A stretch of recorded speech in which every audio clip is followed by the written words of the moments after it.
Here's one of my many acting stories. So I met this producer, and he needed help on Fridays. He would drop off his car to get an oil change and get it worked on, and he didn't want to sit there all day. So I would pick him up, and we would do errands, and he would do phone meetings, and he would do other meetings, or just do other things he needed to do. And he said, in exchange, I will give you an audition for an upcoming film I have shooting in a couple months. The film was called 710 Split, starring Tara Reid. And he said, you're a good guy, so most likely you'll get in it. I was like, great, awesome. So every Friday I'm working with him. It was it was a drag because I would just sit there and take him everywhere. And every once in a while he would throw out that, oh yeah, this is my assistant. Oh yeah, this is my driver. But sometimes he would use little digs, and it was getting annoying. So after a couple months, did my job, and I said, so what about that audition, which he was trying to blow off, didn't even bring up. He said, okay, thank you, see you later. See you next time. But no, I brought up. He's like, oh, that's right, yes. Let me get back to you. So I thought I'd never see him again, and I did free work.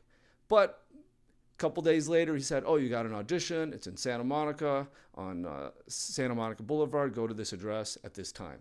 So it was around 2 o'clock. I said, can you give me the sides? What should I dress like? He's like, just show up. No big deal. So he was making me feel like I was just in.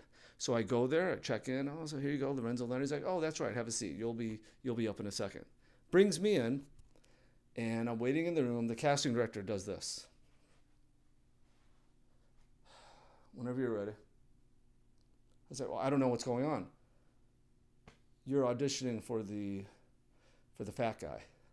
I said, I'm not fat. I know, you're never going to get this, but they told me I had to audition you. I said, what? Well, wait, what's going on? She said, just audition because I need to go and do stuff, but they said I had to read you. You're not going to get the show because you're not fat. I need like a young Chris Farley, and you're obviously not that. So just do it so we can all go. And I didn't know what I was doing. I didn't have sides, I didn't have nothing. So it's a complete waste of time. This guy just pretty much played me so he can get free rides on Friday.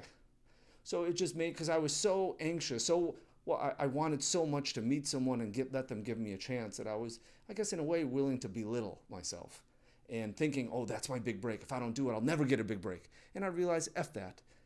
If it doesn't work out in an honest, professional way, it wasn't meant to be. Someone will come later, and they did in a nice, professional way. So don't belittle yourself. F those people.